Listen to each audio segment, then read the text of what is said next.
Согласно поговорке, где бы ни оказались три англичанина, двое из них немедленно организуют клуб. Просто для того, чтобы не принять к себе третьего. Эксклюзивность, то есть полнейшая закрытость для посторонних, является одновременно главной защитой и главной притягательной силой классических джентльменских клубов. В течение 3 веков самые богатые нувориши безуспешно пытаются проникнуть туда. Журналисты оббивают пороги. Женщины переодеваются в мужскую одежду. Но что происходит там, за закрытыми дверями элегантных особняков, выстроившихся вдоль улиц Сент-Джеймс и Пэлмэл? О, чтобы узнать это, нужно быть настоящим джентльменом.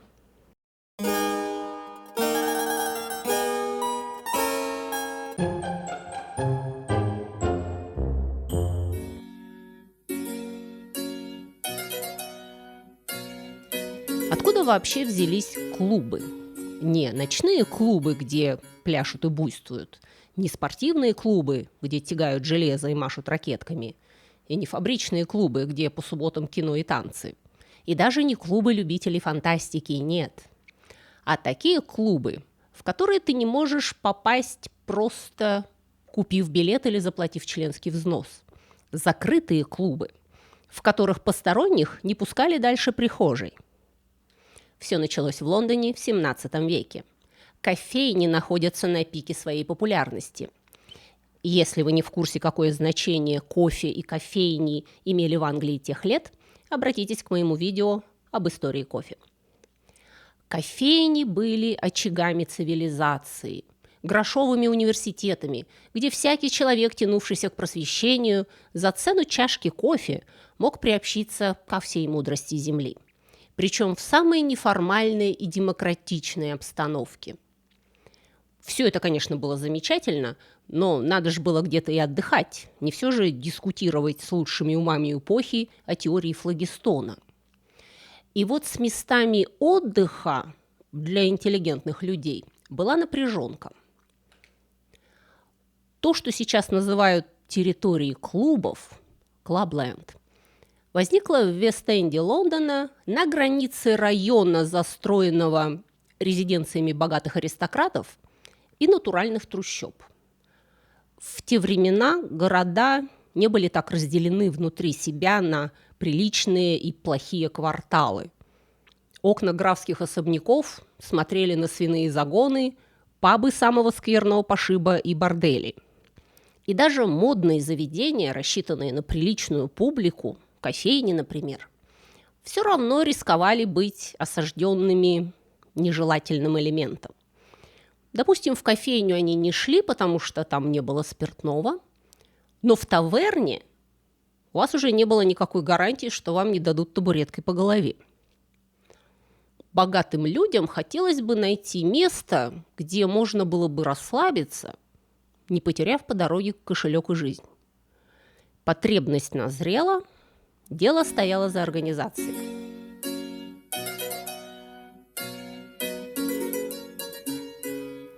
Первым клубом в нашем современном понимании, клубом, который мы сейчас считаем старейшим из поныне существующих, было заведение сеньора Франческо Бианко, итальянского иммигранта, переделавшего свое имя на Фрэнсис Уайт. Он решил открыть заведение, подающее кофе и шоколад. Питьевой шоколад, конечно, отсылаю вас заодно к видео об истории шоколада. И он расположился на улице в тот момент, подпертый огромным полем для выпаса свиней на севере, а с другой стороны его кафе смотрело на богатые особняки, где жило население, которое готово было тратить большие деньги на модные новинки. В отличие от высоколобых посетителей кофеен, готовых часами спорить о тонких философских вопросах, богатые бездельники, посещавшие шоколадную Уайта, искали место, чтобы перекинуться в карты и кости. А надо вам сказать, что в те времена азартные игры в Англии были или запрещены насовсем, или было серьезно ограничено преследование долгов по азартным играм. То есть, если вы проигрались, никакие законы не могли заставить вас расплатиться по карточному долгу, что для многих игроков обнуляло смысл игры.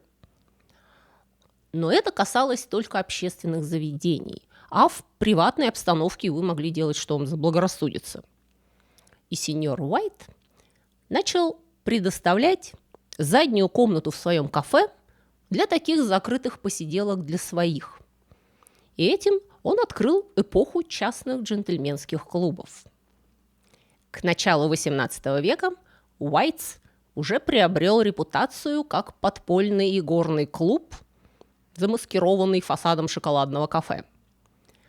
Потрясающий успех заведения и всей бизнес-модели был налицо.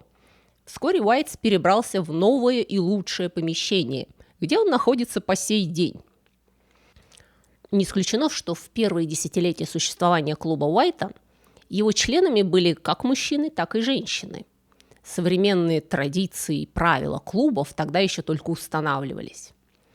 Члены клубов были просто друзьями из лондонской элиты, которые нашли себе местечко, где они могут спокойно расслабиться и предаться порокам, не тревожимые ни бейлифами, ни пьяной чернью.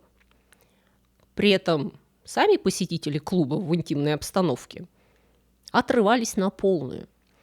И первые лондонские клубы совершенно не походили на своих респектабельных викторианских потомков. Посетители описывали их как филиал ада, где безнадежно спивающиеся молодые аристократы проматывали свои состояния. Крепкий алкоголь лился рекой, в качестве еды зачастую предоставлялся просто один кусок ростбифа, который висел над огнем в камине, и от него присутствующие могли отрезать по куску, пока он не кончится. То есть нравы там были очень простые. И не будет большим сюрпризом, что в какой-то момент несколько джентльменов, которых просили больше никогда не приходить в клуб Уайта, потому что их поведение уже не укладывалось ни в какие рамки приличий, организовались в свой собственный альтернативный клуб в задней комнате таверны Уильяма Олмака. И эта организация вскоре расколется и даст, в свою очередь, начало двум другим старейшим и престижнейшим лондонским клубам – Брукс и Будлс. Тогда же в клубах появляется традиция выборности членов.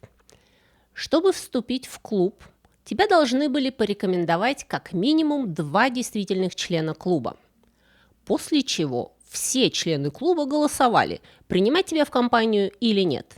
И в старые времена, когда клубы были очень небольшими по численности, фактически это были группы друзей и друзей. Для того, чтобы вступить в клуб, ты должен был быть принят единогласно. Каждый знал каждого, каждый должен был быть уверен, что ни один из его товарищей не выдаст его властям и всегда заплатит долг. Или, как потом стали говорить, голосовавшие могли дать одно из 3 заключений по приему кандидата в клуб. Да, нет и боже упаси. Но эти традиции постепенно уходят в прошлое по мере того, как клубы начинают коммерциализироваться.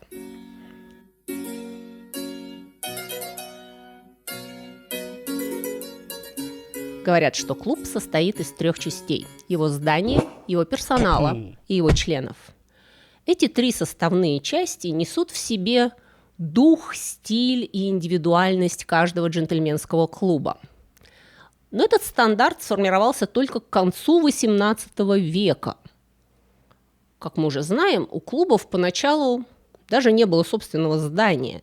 Члены клуба собирались под крышей какого-то бизнеса, кофейни или таверны, где они каким-то образом обеспечили себе особое положение у владельца и позволение собираться в неурочные часы в задней комнате. Хозяева клубов, все эти господа Уайт, Брукс и Будль, не состояли в клубе. Они были хозяевами помещения. Они также нанимали прислугу и предоставляли членам клуба услуги, еду и прикрытие от закона. Но постепенно идея клуба эволюционирует. И члены клуба решат, что они не хотят зависеть от милости какого-то трактирщика, и они могут нанять собственное помещение и собственный штат. Появляется современная модель, где участники клуба являются одновременно его совладельцами. Первый клуб, который принадлежал его членам, был создан в 1799 году. Он назывался «Клуб Юнион», и он располагался на Трафальгарской площади в специально построенном здании. Отныне клубы начинают существовать на деньги, которые поступали от членских взносов, а члены клуба становятся его хозяевами. Даже существовавшие до этого старые клубы, располагавшиеся в чужих помещениях, переорганизовывались и предлагали своим членам внести деньги для того, чтобы стать пайщиками. Я не уверена, что это правильное слово, поправьте меня, экономисты. Теперь клубы могут построить себе помещение, подходящее под их специфические нужды. Старые аристократические клубы, такие как Уайтс и Буддлс, размещались в сравнительно небольших особняках, не превосходящих по размеру городские дома знати того времени. Этого вполне хватало для их 30-40 членов.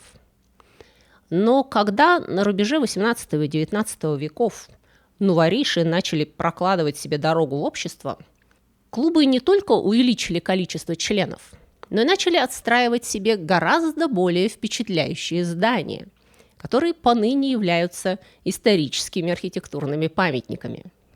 Джентльменский клуб обычно включал в себя приемную, где встречали гостей, не членов клуба, формальную столовую для общих обедов, бар, который зачастую был сосредоточием клубной жизни, обязательно игровые комнаты с карточными столами, бильярдную, библиотеку и позже курительную комнату, когда курение вошло в моду и обнаружилось, что табачный дым портит мебель и картины.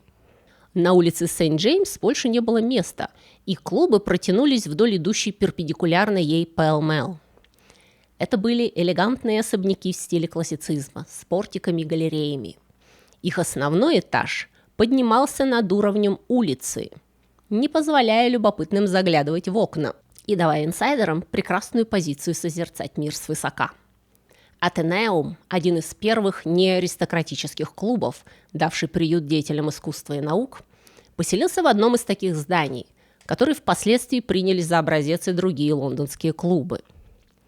Построенное молодым и модным архитектором Децимусом Бёртоном, изящное неоклассическое здание с дорическим портиком, увенчанным статуей богини Афины, в честь которой клуб был назван, было опоясано барельефным фризом, являющимся копией фриза Парфенона. Его центральный вход вел не в тесную прихожую, соединенную с лабиринтом узких коридоров, а в просторный атриум, вокруг которого циркулировала клубная жизнь. По той же схеме был построен и реформ-клуб Филиаса Фога с его великолепным стеклянным потолком и внутренней галереей, по которой невозмутимый джентльмен совершал свои ежедневные прогулки, не покидая своего клуба. Когда члены клубов стали их совладельцами, идея о том, что клуб является вторым домом для джентльмена, начала приобретать окончательную форму. Клуб был местом, куда мужчина мог удалиться не только от забот делового дня, а большинство членов клубов к тому времени уже не были рантье, как Филиас Фог, а имели работу, даже самые богатые и знатные из них.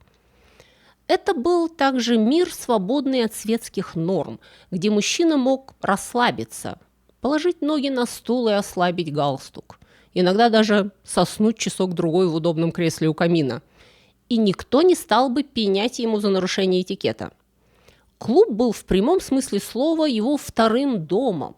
Помещение клуба и все, что в нем содержалось, и персонал, который в этом клубе работал, все это было куплено и нанято на его деньги. До сих пор считается дурным тоном давать чаевые служащим клуба, потому что ни один джентльмен не будет давать чаевые своим собственным слугам в своем собственном доме. Для высокопоставленных людей, чья жизнь, включая частную, была выставлена на показ, клуб предоставлял уникальную возможность отдохнуть от этой публичности.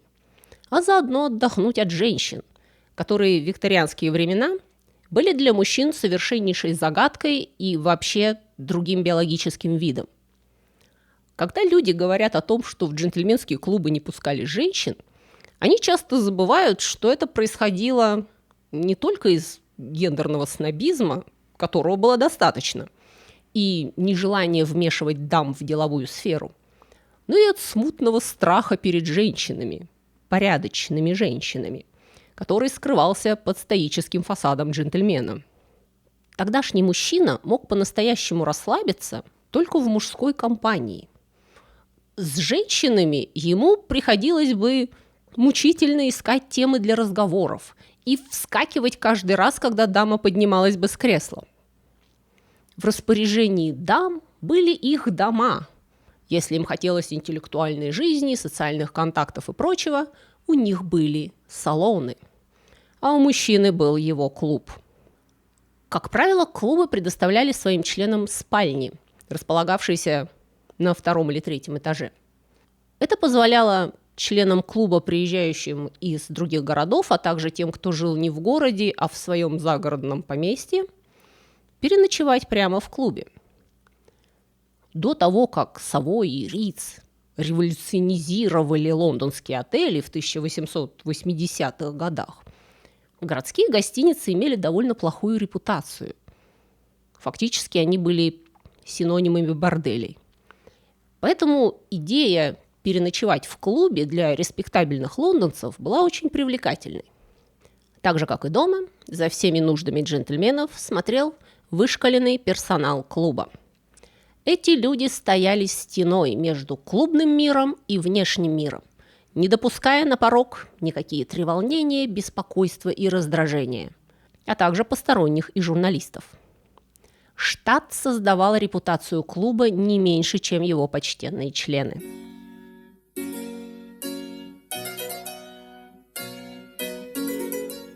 Каждого переступающего порог клуба приветствовал швейцар. Швейцар задавал тон всему клубу, он был его лицом. Обычно швейцара нанимали из отставных военных, и это чувствовалось. Это была чрезвычайно важная и грозная фигура.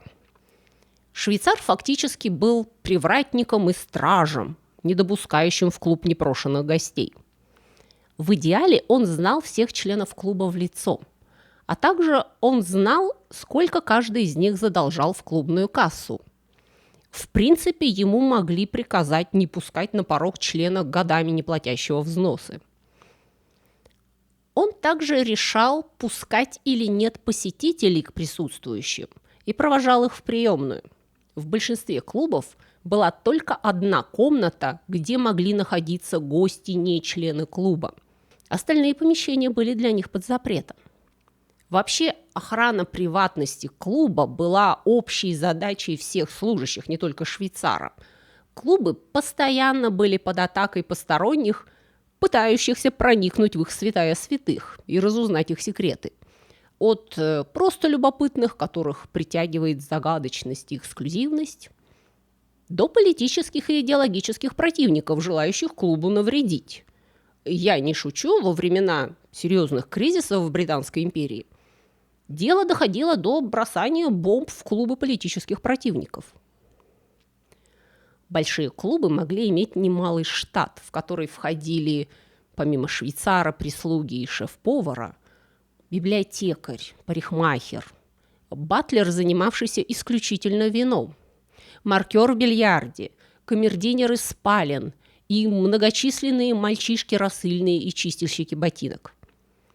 Полная численность персонала могла считаться на сотни. Некоторые клубы так серьезно относились к запрету впускать женщин, что буквально вся прислуга была мужского пола. Во главе всей этой армии стоял секретарь клуба, старший менеджер, чьей задачей было обеспечение ежедневной работы клуба. Он делал все возможное, чтобы члены клуба чувствовали себя как дома и ни в чем не имели отказа. В его обязанности входили управление штатом, закупка продуктов, ремонт здания и ежедневные финансовые дела клуба, что представляло собой колоссальную головную боль. Потому что организация финансов клуба была сложнейшей задачей. У хорошего клуба были большие расходы. Престижные клубы гордились своей кухней и имели на жалование знаменитого шеф-повара, часто француза. Несмотря на то, что Лондон в какой-то момент стал столицей моды и хорошего вкуса, кулинарию британцы благоразумно оставили французам. Обратите внимание, что, несмотря на то, что члены платили регулярные взносы, это не означало, что в клубе их кормили бесплатно. За обеды и выпивку джентльмены платили отдельно. Но зачастую еда в клубе была лучшего качества и при этом дешевле, чем в ресторанах. Вообще, с финансовой точки зрения, джентльменский клуб был очень рискованным предприятием. Он содержал большое здание в центре города, платил зарплату десяткам служащих, держал изысканный и не окупающийся, потому что практически безлюдный ресторан с дорогим шеф-поваром. При этом весь приход обеспечивался не слишком-то регулярно поступающими членскими взносами, людей, периодически забывающими, что клуб – это все-таки не их собственный дом. Выбивание долгов по членским взносам было ежедневной и мучительной обязанностью секретаря, чьей главной профессиональной способностью было умение обращаться с джентльменами в те моменты, когда они ведут себя не как джентльмены. Поэтому неудивительно, что подавляющее большинство клубов благополучно разорялось в первые же годы существования. Чтобы клуб выжил и сохранился в веках, он должен был иметь свой уникальный дух, свой стиль и лицо. И это уже обеспечивалось его членами.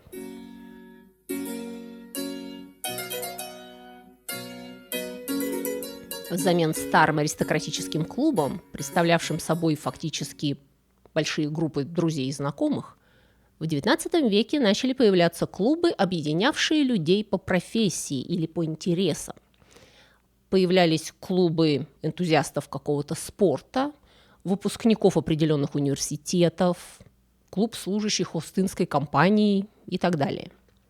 Атенеум объединял работников культуры и искусства. Дарвин и Диккенс были его членами. Клуб «Каледония» состоял исключительно из шотландцев. В клуб «Тревелерс» принимали только путешественников, которые отъехали от Лондона на расстояние как минимум в 500 миль по прямой. Реформ-клуб, так легковесно описанный Жюлем Верном, на самом деле не принимал загадочных аполитичных авантюристов, как Филиас Фок, а только решительных сторонников закона о реформе парламентских выборов 1832 года. И при вступлении ты должен был письменно в этом поклясться. Отсюда было его название «Реформ-клуб». С усилением среднего класса начали появляться клубы, объединяющие людей по профессиям, например, клубы врачей или юристов. Хотя в викторианских клубах считалось совершенно неприемлемым и даже неприличным говорить о делах, потому что клуб – это дом, это место, куда скрываются от забот. Но существовавшее тогда, в общем-то, писанное правило, по которому вы абсолютно не можете делать бизнес с человеком, которому вы не были формально представлены, делали клубы уникальным местом, где деловые люди могли завести предварительные знакомства. Поэтому люди и пытались вступить в клубы, в значительной мере, потому что это открывало для них коммерческие возможности. Клубы парадоксальным образом ломали сословные границы. Титул джентльмена, первоначально обозначавший дворянина, к концу XIX века, когда клубы вошли в пик своей популярности, начал обозначать любого респектабельного, воспитанного, зажиточного человека.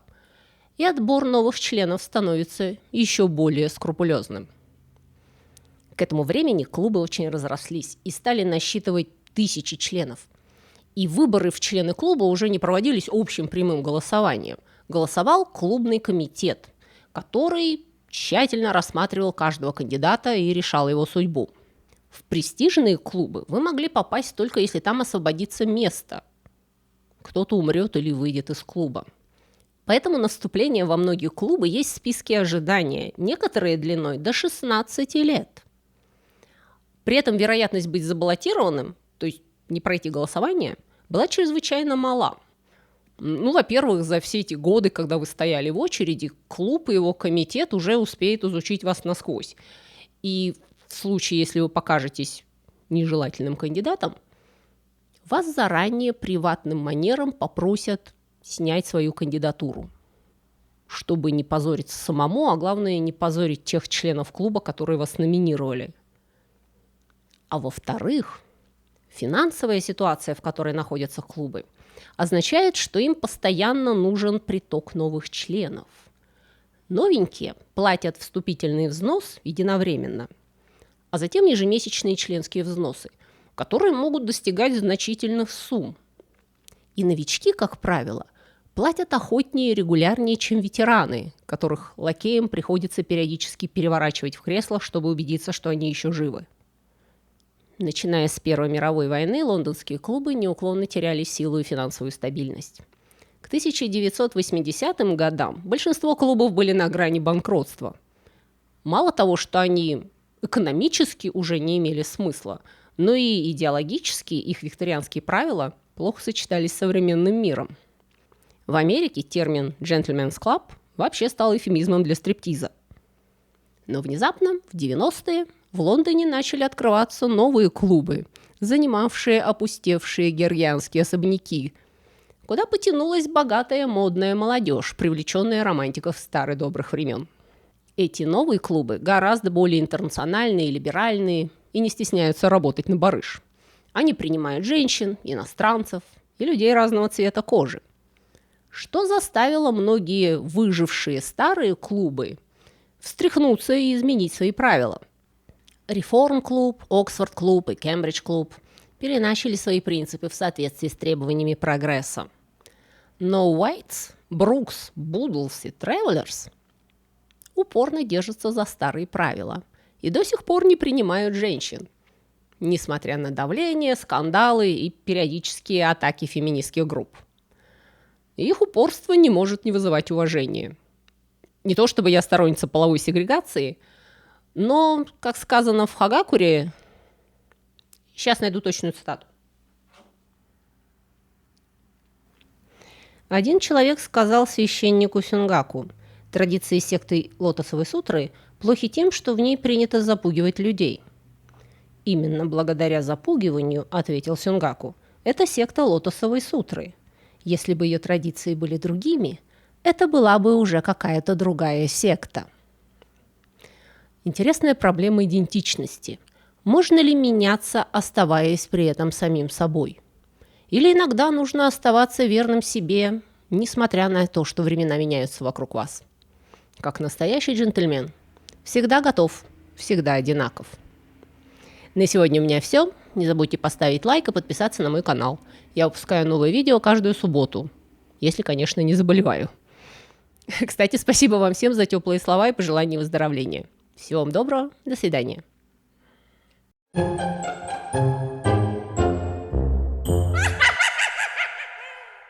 Друзья мои, если вы скучаете между субботами и хотели бы больше и чаще узнавать всякие интересности, касающиеся истории и культуры, и особенно истории бескультурья, то вы можете подписаться на мой блог на Бусти или Патреоне. Эти два блога абсолютно одинаковые, я там пишу одно и то же. Просто Бусти умеет принимать оплату российскими платежными средствами, а Patreon принимает разные международные кредитные карточки. И на этих блогах я почти каждый день публикую занимательные рассказы с картинками. Это на первом уровне подписки. А на втором уровне вы еще получите доступ к дополнительным коротким видео. Кроме того, если вам не нравится вся эта реклама, которую в вашей стране вставляет в мои видео YouTube, это еще одна причина подписаться на блоги, потому что там я размещаю субботние видео без рекламы и на 15 минут раньше, чем на YouTube. Это для тех, кто к субботе конкретно соскучился. Еще один немаловажный ништяк для подписчиков – это возможность бесплатно скачивать мои художественные книги. Ссылку на онлайновый магазин, где вы можете их купить, я, кстати, тоже размещу внизу в описании. И последнее, но не по важности, причина подписаться на мой блог Вы тем самым поддерживаете этот канал и даете мне возможность все мое рабочее время посвящать вам. На сегодня у меня все. Всего вам доброго и до скорых встреч.